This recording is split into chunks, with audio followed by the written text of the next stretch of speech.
दोस्तों, आज की वीडियो में मैं आपको बताने वाला हूँ दिल्ली की जामा मस्जिद का वो इतिहास जो शायद आपने बहुत ही कम सुना होगा, और साथ में बताने वाला हूँ वो फैक्ट जिसको सुनकर आप वाकई में ही हैरान हो जाएंगे कि वाकई में ही ये फैक्ट सुनने लायक है और अपने दोस्तों को बताने लायक है।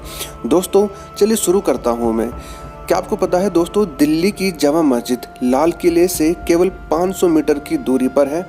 दोस्तों, इस मस्जिद के निर्माण के लिए दो पत्थरों का प्रयोग किया गया है, लाल बलुआ पत्थर और सफ़ेद संगमरमर। इन दोनों पत्थरों के इस्तेमाल से इस मस्जिद का निर्माण शाहजहां ने 1650 ईस्वी में करवाया था। 1650 ईस्वी में मस्जिद का निर्माण कार्य आरंभ हुआ था, यानी कि शुरुआत हो गया था, और लगभग 6 साल के बाद जामा मस्जिद बनकर तैयार हो चुकी थी। और जब जामा मस्जिद बनकर तैयार हो गई थी, उस वक्त बताया जाता है तकरीबन 10 लाख रुपये का खर्चा आया था।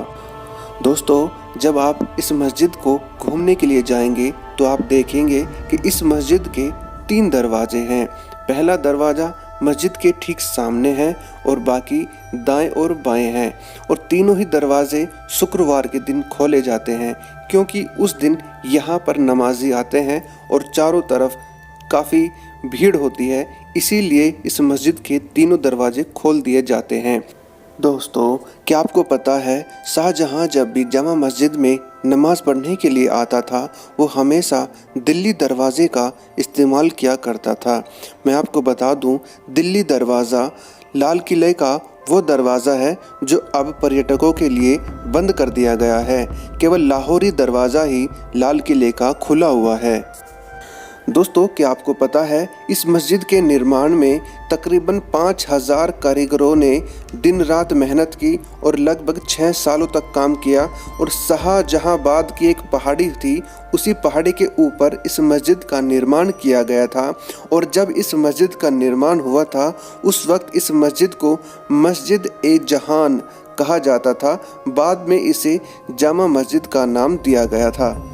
दोस्तों, ये मस्जिद इतनी बड़ी है कि इसके प्रांगण के अंदर 25,000 लोग एक साथ नमाज अदा कर सकते हैं, और मस्जिद के बाहर अगर जोड़ दिया जाए तो लाखों लोग यहाँ पर हर ईद और बकरीद को नमाज पढ़ते हैं।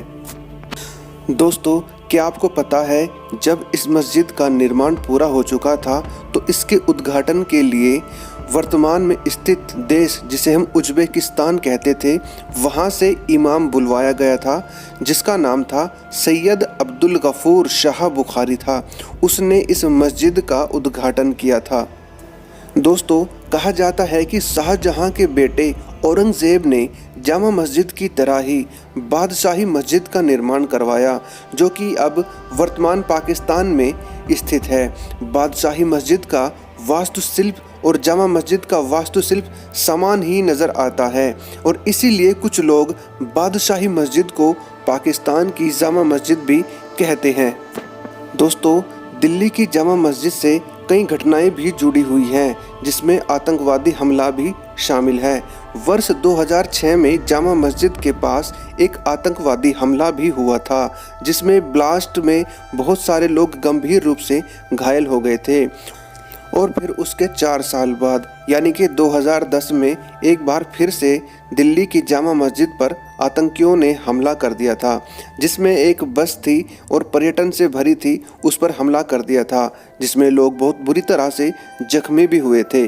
जामा मस्जिद के विषय में यह बताया जाता है दोस्तों कि 1857 में जब दिल्ली में स्वतंत्रता संग्राम के लिए काफ़ी हिंसक आंदोलन हो रहे थे पूरे देश भर में, तब अंग्रेज़ों ने जामा मस्जिद को निशाना बनाया था। स्वतंत्रता संग्राम में अंग्रेज़ों के जीत के बाद ब्रिटिश हुकूमत ने मस्जिद के बाहर अपने सिपाहियों को खड़ा कर दिया था और इसे वे हथियाना चाहते थे। दोस्तों, ऐसा कहा जाता है कि अंग्रेज़ी हुकूमत जामा मस्जिद को तोड़कर दिल्ली शहर को एक सबक देना चाहती थी, लेकिन जनता के आक्रोश के कारण अंग्रेज़ों को अपना फैसला बदलना पड़ा। लेकिन बावजूद उसके इस मस्जिद को अंग्रेज़ों ने काफ़ी क्षति पहुंचाई और काफ़ी जगह तोड़फोड़ भी की थी, जिसकी वजह से मस्जिद की हालत काफ़ी ख़राब हो चुकी थी। कहा जाता है कि अंग्रेज़ों से आज़ादी मिलने के बाद जामा मस्जिद की हालत बहुत सख्त ख़राब हुई पड़ी थी। जगह जगह से मस्जिद जर्जर हो चुकी थी। इसलिए 1948 के दौरान हैदराबाद के निज़ाम, जिसका नाम मीर उस्मान अली ख़ान, उससे एक गुजारिश की गई थी। मस्जिद के उस वक्त के जो इमाम थे, उन्होंने एक पत्र लिखा था। इमाम साहब ने पत्र में लिखा था कि मस्जिद का 1/4 भाग मरम्मत कराने के लिए हमें पैसों की आवश्यकता है, जिसमें तकरीबन 75,000 रुपये का खर्चा आएगा। और ये पत्र हैदराबाद निज़ाम ने जब पढ़ा तो उसने 75,000 रुपये की जगह 3 लाख रुपये मस्जिद को चंदा के रूप में दिए और कहा कि मैं नहीं चाहता कि मस्जिद का केवल 1/4 भाग ही खूबसूरत दिखे, मैं चाहता हूँ कि पूरी की पूरी मस्जिद खूबसूरत दिखे। इसलिए उसने 75 की जगह पूरे 3 लाख रुपये मस्जिद को दिए। दोस्तों, जैसा कि मैंने आपको बताया था, दिल्ली की जामा मस्जिद का निर्माण एक ऊंची पहाड़ी पर किया गया था, जिसके कारण यहाँ वर्तमान के जो आसपास के शहर है उसकी ऊंचाई इससे कम है और इसकी ऊंचाई आज भी देखें तो काफ़ी ज़्यादा है और यहाँ से पूरी दिल्ली को आप देख सकते हैं। बताया जाता है स्वतंत्रता संग्राम से पहले जामा मस्जिद के आसपास और भी कई चीज़ें हुआ करती थी जो ऐतिहासिक थी, लेकिन विद्रोह के कारण अंग्रेज़ों ने उसको तबाह कर नष्ट करके पूरी तरह से उन्हें उजाड़ रखा था। जामा मस्जिद का प्रवेश द्वार अगर हम उसको देखें तो वो भी लाल बलुआ पत्थर से निर्मित है। मस्जिद के सबसे महत्वपूर्ण प्रवेश द्वारों में जो पूर्वी द्वार है वो सबसे ऊंचा माना जाता है, जिसकी ऊंचाई लगभग 3 मंजिल जितनी है। इस पूर्वी द्वार से केवल शाही लोग, उनके सहयोगी ही प्रवेश किया करते थे। जामा मस्जिद में उत्तर की तरफ एक संग्रहालय भी है दोस्तों, जिसमें पैगंबर मोहम्मद साहब के अवशेषों को संभाल कर रखा गया है। और ये बात जहाँ तक मैं समझता हूँ ये बिल्कुल झूठ है, लेकिन दोस्तों ऐसा कहा जाता है तो इसलिए मैंने आपको बताया है। दोस्तों, इस मस्जिद में 3 गुंबद हैं, 2 छोटे और एक बड़ा। ठीक उसी तरह इसके 3 दरवाजे हैं, 2 छोटे और एक बड़ा। इस मस्जिद में 2 मीनारें जो बहुत बड़ी है, जिनकी ऊंचाई तकरीबन 40 मीटर है और इनके अंदर जो सीढ़ियां बनी है ऊपर जाने के लिए वो तकरीबन 130 सीढ़ियां हैं। दोस्तों, इस तरह की जो सीढ़ियां हैं वो आपको जो कुतुब मीनार है उसके अंदर भी देखी जा सकती है, लेकिन वहाँ पर जाना अब बिल्कुल तरह से बंद कर रखा है। लेकिन इस मस्जिद की मीनार के ऊपर हम जा सकते हैं, जिसका तकरीबन 50 रुपये किराया लेते हैं और 20 रुपये आप अगर बैग ले रखे हैं तो उसके। अगर आप मीनार के ऊपर चढ़ना चाहते हैं तो आपकी जेब में 70 रुपये होने चाहिए, तो आप मीनार पे जाके वापस आ सकते हैं। दोस्तों, इस मस्जिद के जो इमाम हैं उनका नाम है सैयद शाबान बुखारी, जो कि 14वें इमाम हैं। जब से इस मस्जिद का निर्माण हुआ है तब से लेकर अब तक ये 14वां इमाम है, जिसको 22 नवंबर 2014 को यहाँ का इमाम बनाया गया था। दोस्तों, अगर मैं बात करूँ इस मस्जिद के अंदर की तो इसकी लंबाई है तकरीबन 80 मीटर, चौड़ाई है 27 मीटर। 3 गुंबद मैंने बता दिए हैं, 2 मीनारें हैं और मीनार की ऊंचाई में थोड़ा डिफरेंस है, कहीं कहीं 40 मीटर बताते हैं तो कहीं 41 मीटर बताते हैं। लेकिन दोस्तों, 80 मीटर लंबी मस्जिद आपको हिंदुस्तान के अंदर शायद ही देखने को मिले।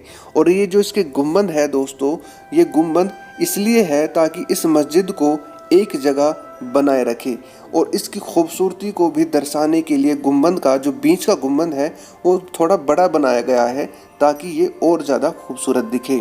दोस्तों, सिंगल स्टोरेज ये मस्जिद केवल भारत में नहीं बल्कि पूरी दुनिया में फेमस है।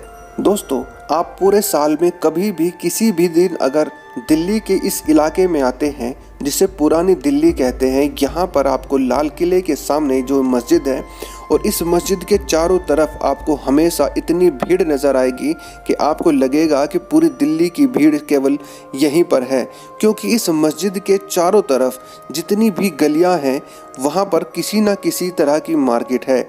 इस मस्जिद के सामने बिल्कुल ठीक सामने सीढ़ियों से जब आप उतरेंगे तो आप मीना बाज़ार के अंदर पहुंच जाएंगे। और मीना बाज़ार अपने आप में एक नामी गिरामी बाज़ार है जिसको आपने अक्सर गानों में भी सुना होगा। तो दोस्तों, केवल मीना बाज़ार नहीं है, अगर मस्जिद के पिछली तरफ आप जाएंगे तो वहाँ पर पुरानी सड़क है जहाँ पर आप शादी के कार्ड वगैरह, किताब, बुक जितनी भी है वहाँ से आप खरीद सकते हैं, बेच सकते हैं।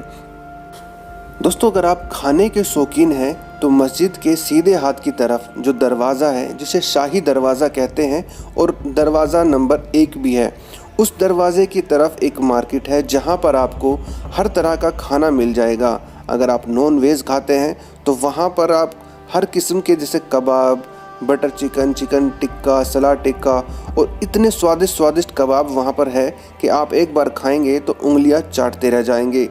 मस्जिद में जब भी आप आएंगे तो आपको एक अलग सा माहौल मिलेगा। चारों तरफ इतना अच्छा खुशनुमा माहौल आपको मिलेगा कि आपका मन चाहेगा कि बस यहीं पर रहे और मैं यहाँ से कहीं नहीं जाऊँ। और यही वजह है कि यहाँ पर जब भी आप आएंगे आपको हज़ारों की तादाद में पर्यटक मिल जाएंगे जो यहाँ पर शांति के कुछ पल गुजारते हैं। तो दोस्तों, इस वीडियो में इतना ही। अगर पसंद आए तो लाइक करना, चैनल को सब्सक्राइब करना और वीडियो को शेयर करना बिल्कुल ना भूलें, क्योंकि बड़ी मेहनत करके आपके लिए इस तरह की वीडियो बना पाते हैं ताकि आप इतिहास से